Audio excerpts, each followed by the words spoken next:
2026వ సంవత్సరం ఇప్పటికీ ఎన్నో సవాళ్లను ప్రపంచం ముందు ఉంచింది. కానీ ఇప్పుడు వినిపిస్తున్న కొన్ని హెచ్చరికలు ఉలిక్కిపడేలా చేస్తున్నాయి.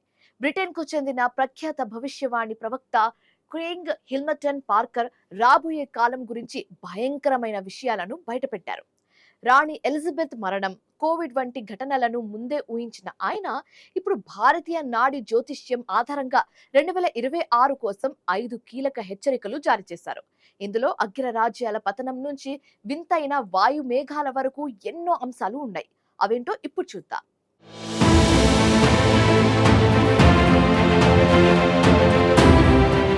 2026 సంవత్సరంలో ప్రపంచం ఇప్పటికే యుద్ధాల మేఘాలు, సాంకేతిక అనిశ్చితుల్లో, రాజకీయ ధృవీకరణల మధ్య ఊగిసలాడుతోంది. ఉక్రెయిన్ యుద్ధం ప్రభావాలు ఇంకా ముగియలేదు. మధ్యప్రాచ్యంలో ఉద్రిక్తతలు తగ్గలేదు. చైనా, తైవాన్ సంబంధాలు గందరగోళంగా ఉన్నాయి. ఇలాంటి సమయంలో ఒక వ్యక్తి చేస్తోన్న భయానక భవిష్యవాణులు ప్రపంచం దృష్టిని ఆకర్షిస్తున్నాయి. అతనే క్రెయిగ్ హామిల్టన్ పార్కర్. ప్రపంచవ్యాప్తంగా కొందరు అతనిని కొత్త నాస్ట్రడామస్ అని, మరికొందరు డూమ్ ప్రవక్త అని పిలుస్తున్నారు. బ్రిటన్ రాణి మరణం, కోవిడ్ మహమ్మారి వంటి ఘటనలను ముందే ఊహించానని అతను చెబుతూ ఉంటాడు.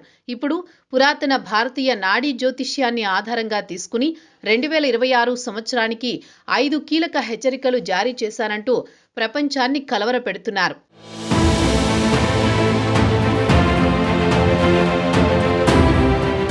అమెరికా రాజకీయ వ్యవస్థపై పార్కర్ హెచ్చరికలు చేశారు. అతని అంచనాల ప్రకారం 2026లో ఒక పెద్ద అంతర్జాతీయ సంక్షోభం లేదా యుద్ధ పరిస్థితి అమెరికా ఎన్నికల వ్యవస్థను ప్రభావితం చేసే స్థాయికి చేరవచ్చని తెలిపారు. 2026లో తలెత్తే అంతర్జాతీయ సంక్షోభాలు లేదా యుద్ధాల నేపథ్యంలో అమెరికా ఎన్నికల వ్యవస్థ తల్లకిందులు కావచ్చని పార్కర్ చెబుతున్నారు. అత్యవసర పరిస్థితులను సాకుగా చూపి డొనాల్డ్ ట్రంప్ తన పదవీ కాలాన్ని మూడోసారి పొడిగించే ప్రయత్నం చేయవచ్చన్నారు. చైనా, తైవాన్ ఉద్రిక్తతలు లేదా రష్యా, చైనా కూటమి వల్ల మొదలయ్యే యుద్ధంలోకి అమెరికా బలవంతంగా లాగబడవచ్చని, ఇది కేవలం రాజకీయమే కాదు, ప్రపంచ ఆర్థిక వ్యవస్థను కుదేలు చేసే సంక్షోభం కాబోతోందన్నారు. ఇక జపాన్ గురించి ఆయన రెండో హెచ్చరిక చేశారు. ఈ ఏడాది ఆగస్టులో జపాన్ ఉత్తర భాగాలను ఒక రహస్యమైన వాయుమేఘం కప్పేస్తుందని తెలిపారు. ఇది సహజ ప్రకృతి వైపరీత్యమా లేక మానవ నిర్మిత దాడా అని సందేహాన్ని కూడా ఆయన వ్యక్తం చేస్తున్నారు. బాంబుల ద్వారా అగ్నిపర్వతాలను ప్రేరేపించి వాయువులు విడుదల చేయవచ్చన్న ఊహాగానాలు వినిపిస్తున్నాయి. ఆకాశం చీకటిగా మారి ప్రజలు ఇళ్ల నుంచి బయటకు రాలేని పరిస్థితి ఏర్పడవచ్చని చెబుతున్నారు. జపాన్ వంటి సాంకేతికంగా అభివృద్ధి చెందిన దేశంలో ఇలాంటి సంఘటన జరిగితే దాని ప్రభావం ప్రపంచ ఆర్థిక వ్యవస్థపై ఎంతటి తీవ్రత కలిగిస్తుందో ఊహించడం కష్టం. అయితే శాస్త్రీయ వర్గాలు ఇలాంటి అంచనాలను నిర్ధారించే ఆధారాలు లేవని చెబుతున్నారు.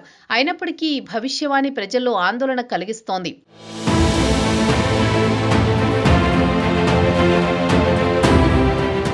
మధ్యప్రాచ్యంలో మరో భారీ యుద్ధానికి సమయం ఆసన్నమైందా అంటూ ఆయన హెచ్చరించారు. ఇరాన్ అణు సామర్థ్యాన్ని దెబ్బతీసేలా శక్తివంతమైన దాడులు జరుగుతాయని పార్కర్ అంచనా వేస్తున్నారు. మార్చిలోనే అణు సౌకర్యాలపై ఖచ్చితమైన, శక్తివంతమైన దాడి జరుగుతుందని పార్క్ చెబుతున్నారు. దీని లక్ష్యం ఇరాన్ అణు సామర్థ్యాన్ని పూర్తిగా నిర్వీర్యం చేయడమేనని అంటున్నారు.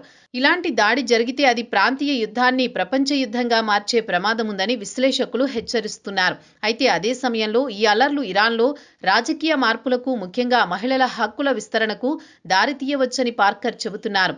ఎరుపు, పసుపు జెండాలు, సింహం చిహ్నం వంటి చిహ్నాలు ఈ మార్పునకు సంకేతాలుగా ఆయన ప్రస్తావిస్తున్నారు. 4వ హెచ్చరికగా సాంకేతిక రంగంపై భారీ సైబర్ దాడి జరిగి అంతర్జాతీయ ఆర్థిక మార్కెట్లు, క్రిప్టో కరెన్సీలు, కృత్రిమ మేధస్సు వ్యవస్థలు స్తంభించిపోతాయని పార్కర్ భవిష్యవాణిలో తెలిపారు.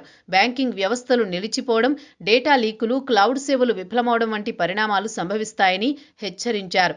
ప్రజలు తమ ముఖ్యమైన డేటాను ముందుగానే బ్యాకప్ చేసుకోవాలని, పూర్తిగా డిజిటల్ వ్యవస్థలపై ఆధారపడవద్దని సలహా ఇస్తున్నారు. ఆర్టిఫిషియల్ ఇంటెలిజెన్స్ వ్యవస్థలు కూడా ఈ దాడులకు గురయ్యే ప్రమాదం ఉందన్నారు. బంగారం ధరలలో విపరీతమైన హెచ్చుతగ్గులు ఉంటాయని, డిజిటల్ కరెన్సీ కంటే భౌతిక ఆస్తులే సురక్షితమని ఆయన హెచ్చరిస్తున్నారు.